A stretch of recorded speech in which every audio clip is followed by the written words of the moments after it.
Assalamualaikum warahmatullahi wabarakatuh. Halo semuanya, perkenalkan nama saya Hafida Nurlestari sebagai mahasiswa PPL Universitas Negeri Semarang tahun 2020 di SMK Negeri 7 Semarang. Pada pertemuan sebelumnya atau pada video sebelumnya saya sudah menjelaskan tentang perkerasan fleksibel. Pada video pembelajaran kali ini kita akan membahas perencanaan perkerasan struktural bagian perkerasan rigid. Yang pertama saya akan menjelaskan apa itu definisi perkerasan rigid. Perkerasan rigid ini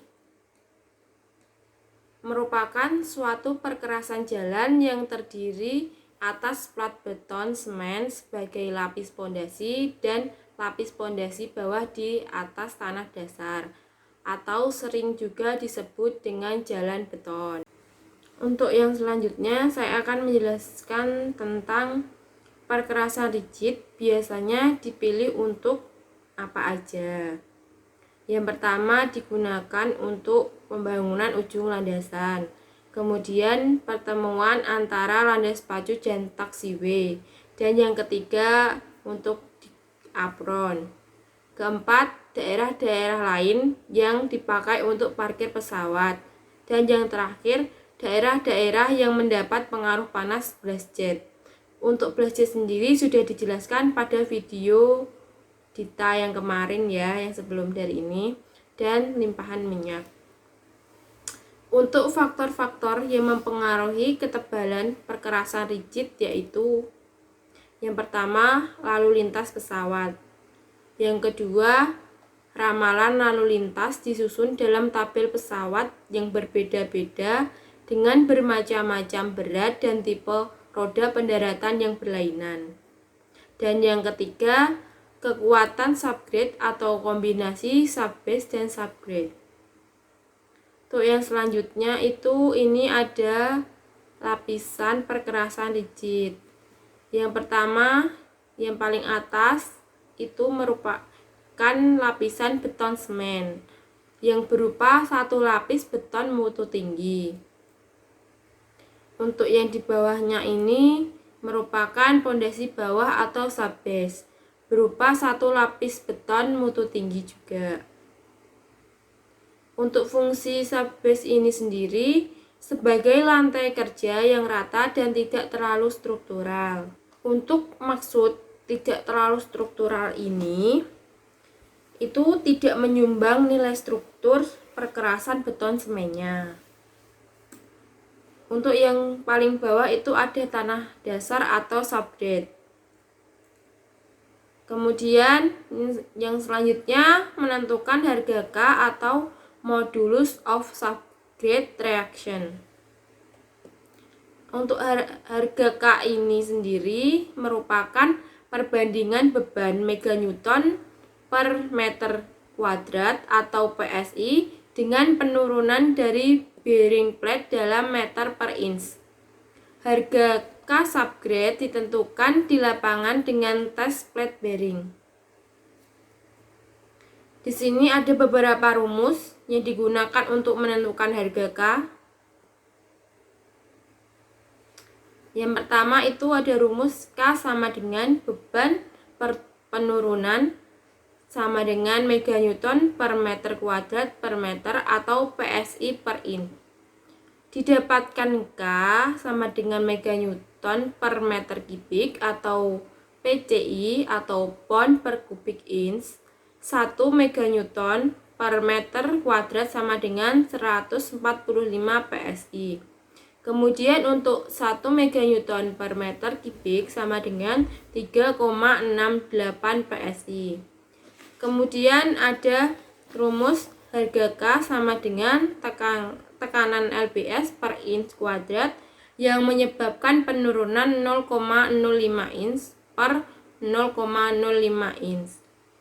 Untuk harga K yang belum dikoreksi, rumusnya sebagai berikut.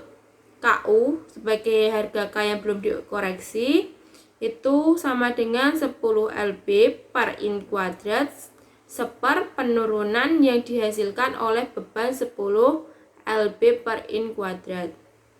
Nah, kadang-kadang harga K dihitung dengan korelasi terhadap tes laboratorium, kekuatan tanah atau jenis tanah.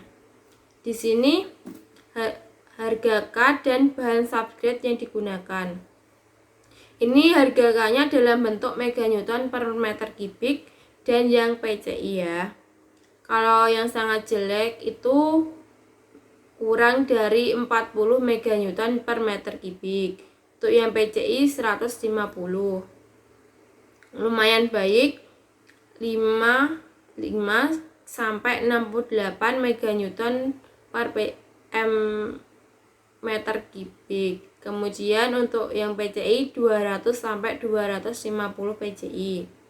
Untuk yang bahan substrate yang sangat baik itu 82 dan seterusnya meganewton per kubik, dan untuk PCI-nya 300 sampai seterusnya PCI. Nah, untuk selanjutnya lapisan subbase digelar di atas substrate dengan tugas dan fungsi berikut. Untuk mengatasi dan mengurangi efek pompa. Efek pompa pada perkerasan yang akan terjadi bila terdapat yang pertama itu ada airnya, kemudian ada butiran tanah yang larut menjadi suspens, kemudian lalu lintas. Subbase yang distabilisasi memberi sejumlah keuntungan dengan meningkatkan harga K antara lain.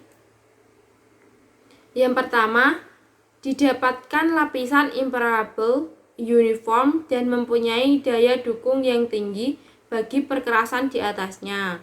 Yang kedua, untuk mengurangi konsolidasi subbase. Yang ketiga, untuk memperbaiki pemindahan beban pada join atau sambungan. Yang keempat, memperlancar konstruksi sebab lapisan yang distabilisasi memudahkan pengecoran. Dan yang terakhir, memberikan daya dukung yang baik waktu mengecor dengan slip form paver atau side form paver sehingga didapat permukaan perkerasan yang smooth atau halus. Nah, kriteria untuk subbase yang distabilisir dengan semen itu memiliki beberapa tes. Yang ada tes kuat tekan, modulus keruntuhan, dan modulus of elasticity. Untuk kekuatan 28 hari. Untuk kuat tekannya itu 400 sampai 900 pounds per square inch atau 2,76 sampai 6,21 meganewton per meter persegi. Untuk modulus keruntuhannya 80 sampai 180 pounds square per inch atau 0,55 sampai 1,24 meganewton per meter persegi. Modulus of elasticity-nya itu 600.000 sampai 2 juta pound square inch atau 4.140 sampai 13.800 meganewton per meter persegi. Untuk sifat-sifat beton yang digunakan, yang pertama itu kuat bengkok, sifat beton kuat bengkok atau flexural strength. Yang kedua ada kelelahan atau fatigue. Untuk kuat bengkok ini sendiri merupakan lenturan perkerasan rigid akibat beban roda akan menghasilkan tegangan tekan atau compressive stress dan tegangan bengkok atau fractal stress.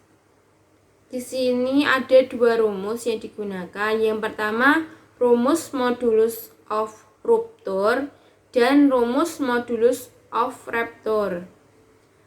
Ini di sini untuk rumus modulus of rupture itu MR sama dengan P dikali L dibagi B dikali D dipangkatkan. Kemudian untuk rumus modulus of rupture, MR sama dengan K akar kuadrat FC.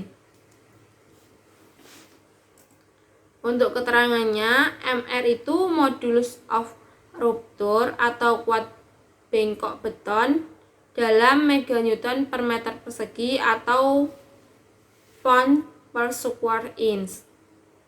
Untuk P ini beban maksimum yang menghasilkan keruntuhan dalam satuan meganewton atau lbs.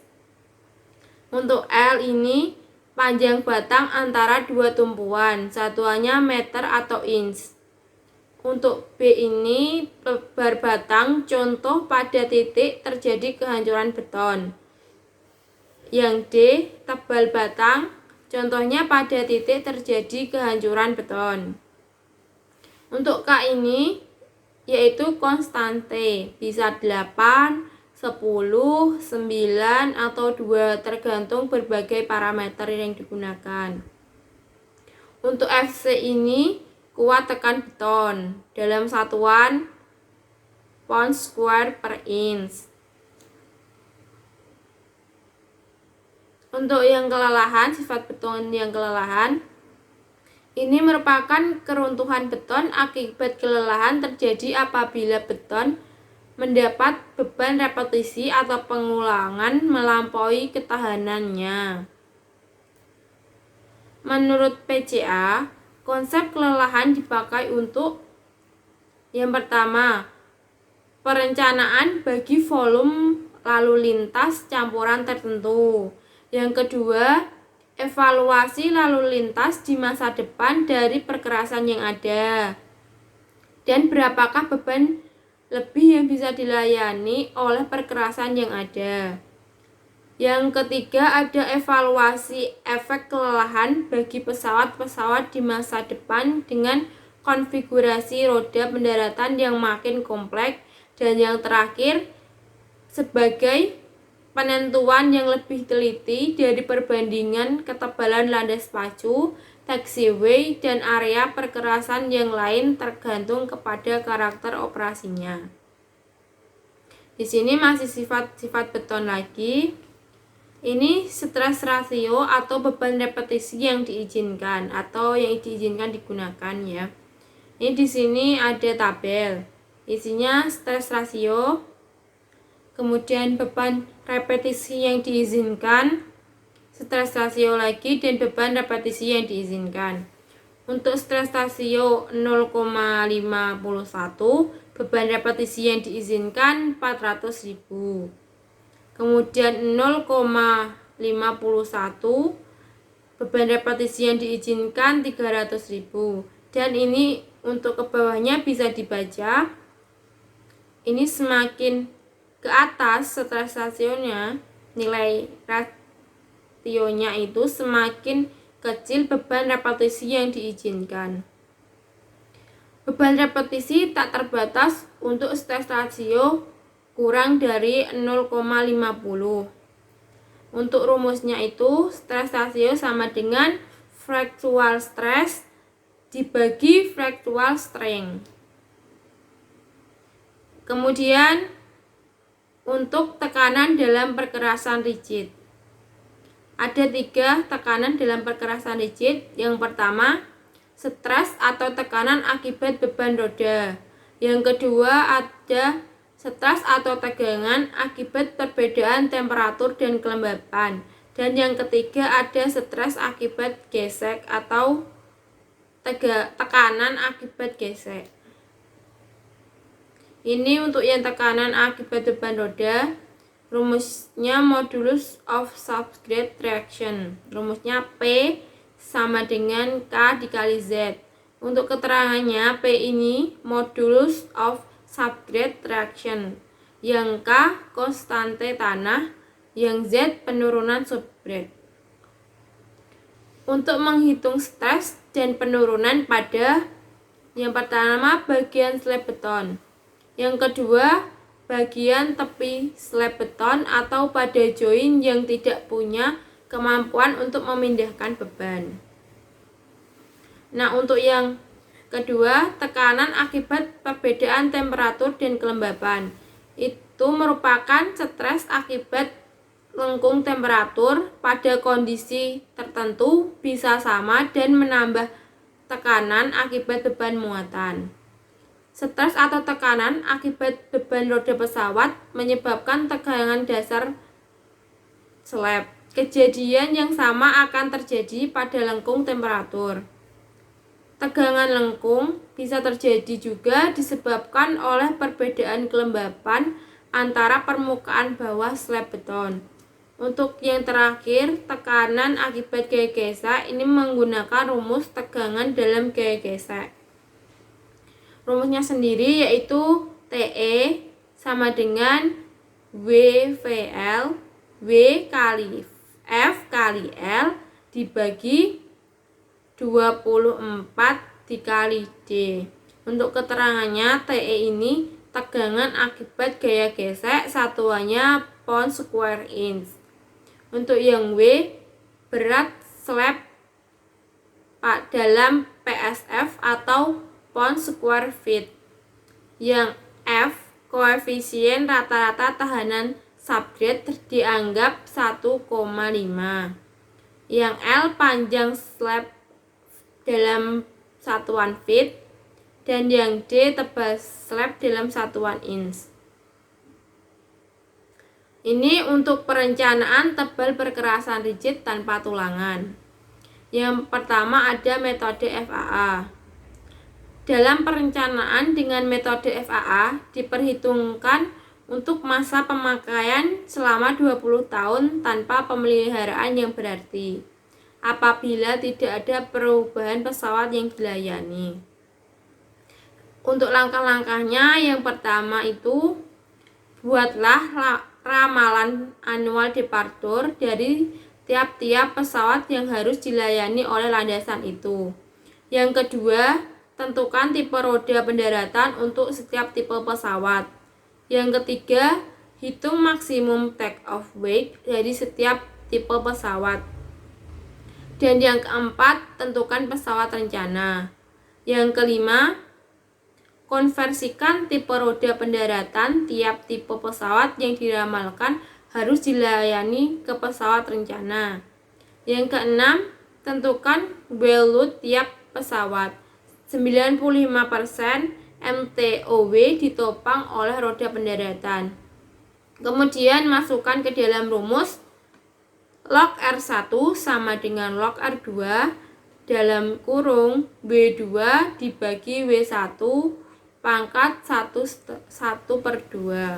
Untuk keterangannya ini, R1 equivalent annual departure pesawat rencana, R2 annual departure pesawat campuran, W1 yaitu beban roda dari pesawat rencana, dan W2 beban roda dari pesawat yang ditanyakan. Langkah yang ke-8, hitung total equivalent annual departure. Dan yang ke-9, gunakan harga factual string, harga K, MTOW, pesawat rencana, dan equivalent annual departure total sebagai data untuk menghitung perkerasan rigid dengan kurva rencana yang sesuai. Yang kedua ada metode PCA. Metode ini ada dua, yaitu perencanaan dengan dasar faktor keamanan.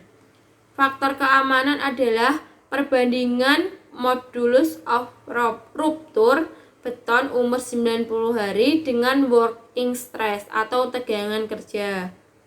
Untuk rumusnya sendiri itu FK atau faktor keamanan sama dengan MR 90 dibagi working stress. Nah, dianjurkan untuk memakai angka keamanan sebagai berikut. Ini untuk daerah perkerasan kritis dan non-kritis, dan angka keamanannya untuk daerah perkerasan kritis yang meliputi apron, taxiway, ujung landasan sampai jarak 300 meter, dan lantai hanggar itu menggunakan angka keamanan 1,7 sampai 2.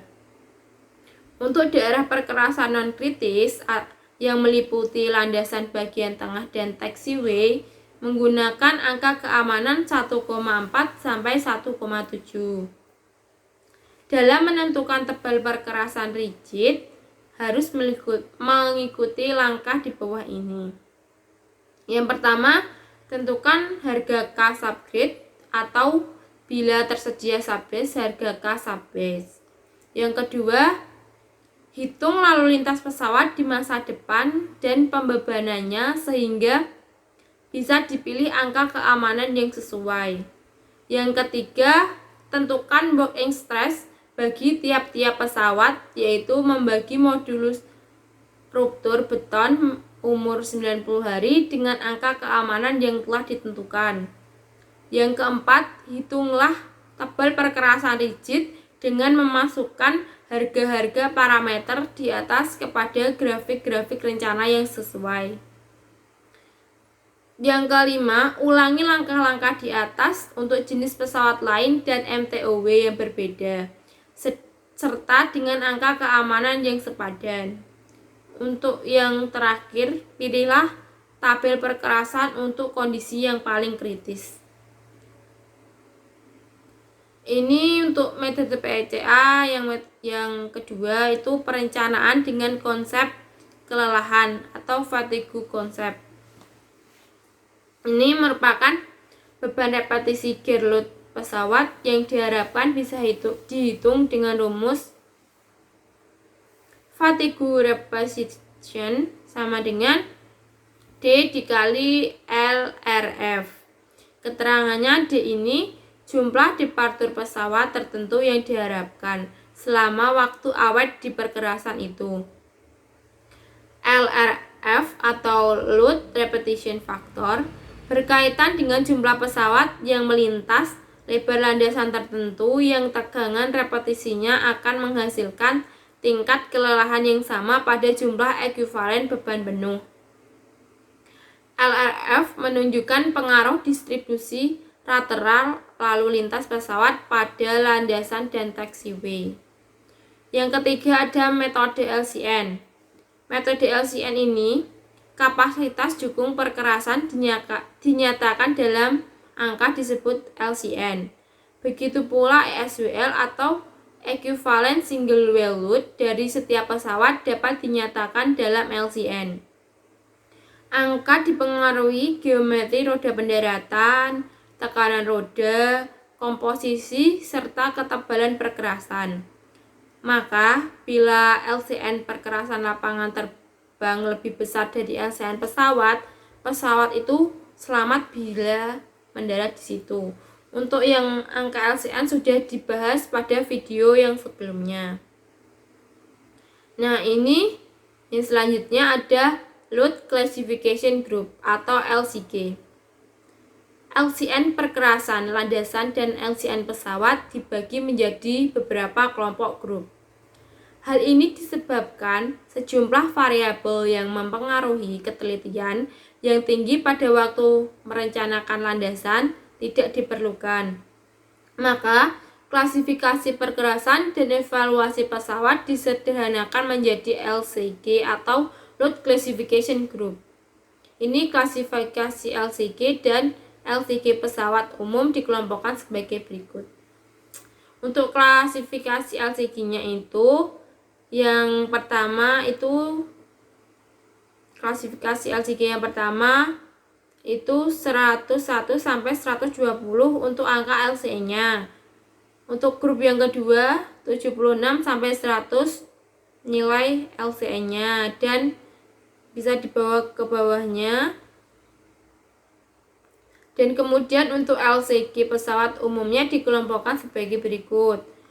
Untuk grup LCG yang pertama itu merupakan jenis pesawat B52 H100 Fortress.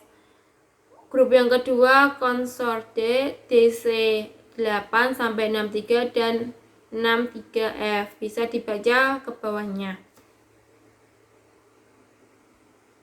Masih tentang LCG lagi. Ini untuk langkah-langkah merencanakan perkerasan pada LCG. Yang pertama, perkirakan tipe pesawat yang diharapkan harus dilayani oleh perkerasan landasan. Yang kedua, pilih kategori LCK landasan yang harus melayani pesawat dengan LCN tinggi. Yang ketiga, gunakan batas teratas LCK terpilih. Yang keempat, tentukan fractal strength betonnya. Yang kelima, uji apakah harga K subgrade baik, buruk, atau di antaranya atau di tengah-tengahnya. Yang keenam, gunakan kurva perencanaan perkerasan. Join dan susunannya.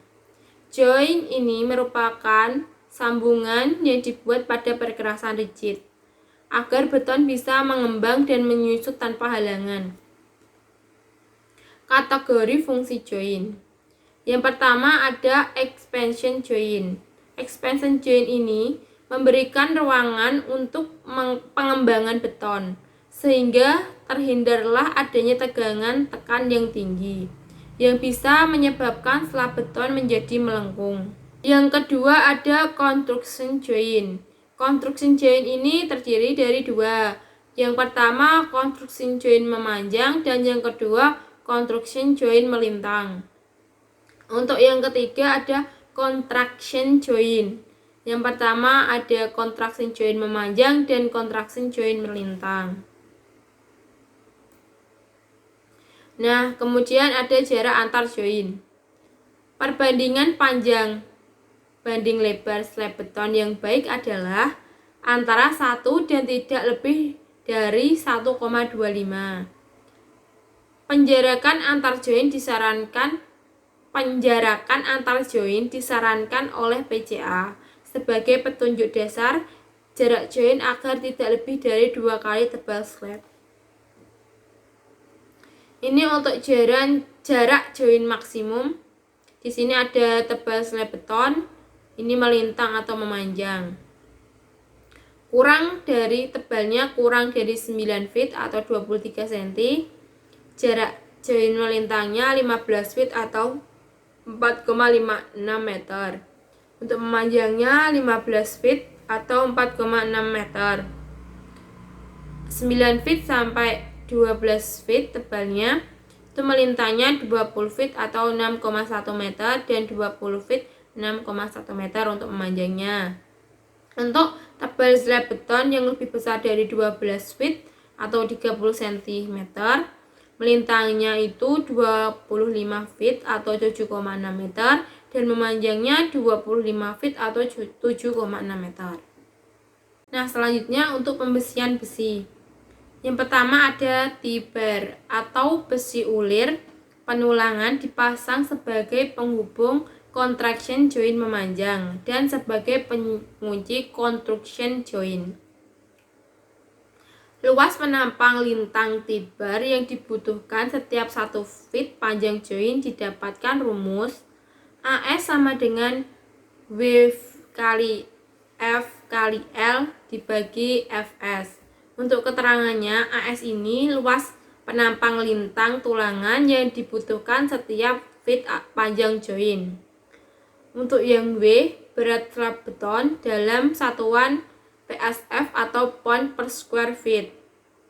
Yang F, koefisien rata-rata ketahanan subgrade diambil 1,5. Yang J, jarak dari join ke tepi batas atau join yang tidak terikat. Dan Fs, tegangan tarik tulangan yang diizinkan dalam satuan PSI, pound square inch. Untuk panjang T-bar dihitung dengan rumus LT sama dengan 1/2 dikali Fs dikali D dikali U atau ditambah 3.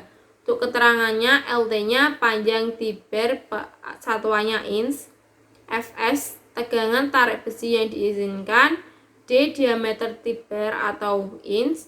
Untuk yang ini yaitu tegangan pengikatan yang diizinkan. Di PSI-nya pound square inch-nya dipakai 350 pound square inch. Untuk yang kedua ada dowel atau sebagai pemindah beban melintas sambungan. Misalnya pada expansion joint melintang dan contraction joint melintang tertentu. Ukuran dan jarak dowel. Di sini ada tebalnya, bisa dibaca.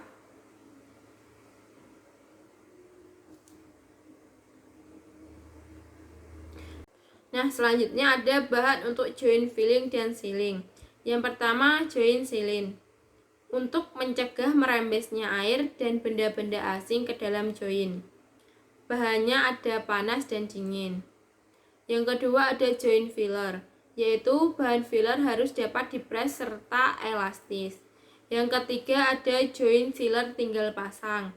Bahannya harus mudah dipasang dengan ditekan ke dalam alur sambungan, serta mengembang mengisi seluruh sambungan bila slab-slab beton menyusut. Dan yang keempat ada bentuk sambungan atau joint. Gerak joint berkaitan dengan jarak joint dan perubahan temperatur musiman maksimum pada slab beton. Yang selanjutnya ada penyusunan joint.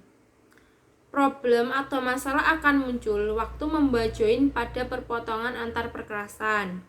Misalnya apron dengan taxiway, landas pacu dan dengan taxiway.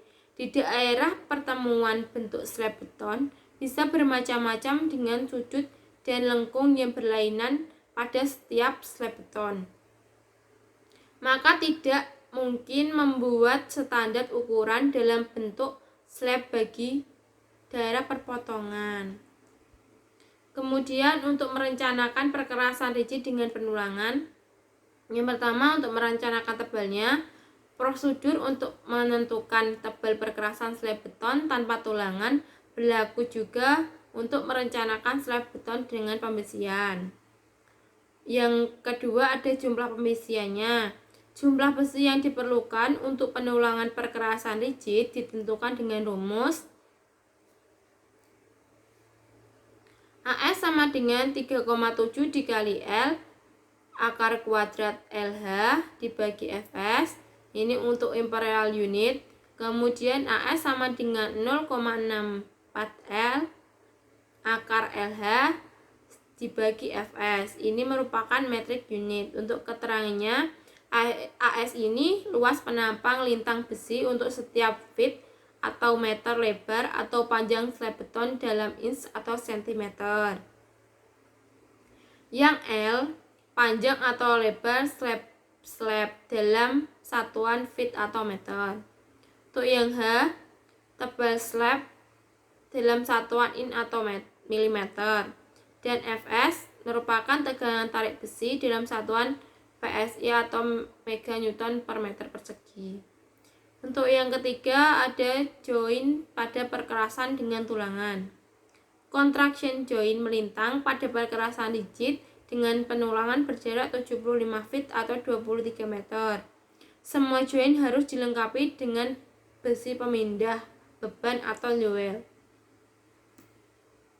Nah, untuk evaluasi terhadap kekuatan perkerasan itu untuk mengetahuinya mengikuti prosedur evaluasi kekuatan perkerasan. Tujuan mengetahui atau mengevaluasi perkerasan lapangan itu yang pertama, tahu secara pasti kapasitas pelayanan beban roda pesawat bagi operasi-operasi yang diharapkan. Yang kedua, menaksir kemampuan perkerasan, melayani perubahan lalu lintas baik volumenya maupun besarnya. Yang ketiga, menentukan kondisi lapangan yang ada guna perencanaan bagi perbaikan yang selanjutnya. Untuk prosedur evaluasi ada dua teknik meliputi destruktif dan non-destruktif. Di sini ada kurva perencanaan. Ini kurva perencanaan perkerasan rigid untuk single well gear. Di sini ada fractal strength dalam satuan pound square inch. Ini untuk satuan lbs-nya dan ini untuk K-nya. Dalam satuan PJI, ini untuk annual departures-nya itu 1200, 3000, 6000, 1500, 15.000, 25.000. Ini untuk kurva perencanaan perkerasan rigid dual well gear. Ini masih sama, yang ini fractal strength dan yang lainnya masih sama. Dan yang ini kurva perencanaan perkerasan rigid dual tandem gear. Masih sama, untuk yang vertikal ini fractal strength dan ini ada annual departures. Untuk yang terakhir ada contoh soalnya. Ini untuk contoh soalnya. Rencanakan perkerasan rigid metode FAA untuk daerah non-kritis bagi pesawat dual tandem gear dengan berat lepas landas 400.000 lbs. Annual departure 15.000 dari pesawat rencana. Flight bearing test diperoleh harga modulus of subgrade reaction 300 pci dan fractal strength sebesar 735. Penyelesaiannya, MTOW-nya 400.000 lbs. Ini diambil dari sini. Kemudian annual depart-nya 15.000 ini. Dan harga K-nya 300 pci atau pounds per cubic inch. Satuannya meganewton per meter kubik. Itu dari yang ini. Dan fractal strength-nya 735 psi atau pound square inch. Dan ini digunakan untuk pesawat dual tandem gear. Diperoleh slab beton T sama dengan 15,15 inch. Ini didapatkan dari kurva yang sebelumnya. Dari kurva ini. Ini fractal strength-nya kan tadi 735 dan harga K-nya 300 pci. Dan untuk annual departures-nya itu 15.000. Dan untuk MTOW-nya 400.000 lbs. Di sini kita tarik garis dari 735, kemudian ditempelkan ke kurva, ke grafik yang harga K 300 pci. Kemudian ditarik ke bawah, dipertemukan dengan MTOW-nya 400.000 lbs, kemudian langsung ditarik ke sini dan ditentukan mana annual departures-nya. Tadi kan 15.000, jadi ini. Jadi mendapatkan hasil 15,5 inch untuk tebal betonnya. Dan ini untuk daerah, kita lanjutkan untuk penyelesaiannya. Untuk daerah non-kritis sama dengan 0,9 T sama dengan T-nya ini tebal inch 0,9 dikali 15,5 inch yang diambil dari tadi, dari kurva yang tadi. Dihasilkan 13,95 inch atau 35,433 cm. Tadi materi tentang perkerasan rigid. Mohon maaf bila penjelasannya dalam penyampaian materi kurang jelas. Nanti kalau masih banyak pertanyaan atau kurang paham dengan penjelasan saya, bisa ditanyakan lagi dalam Teams. Terima kasih sudah menyimak dari awal sampai akhir. Semoga ilmunya bermanfaat. Tetap semangat belajar, tetap semangat PKL, dan tetap semangat dalam penyusunan TA. Terima kasih. Wassalamualaikum warahmatullahi wabarakatuh.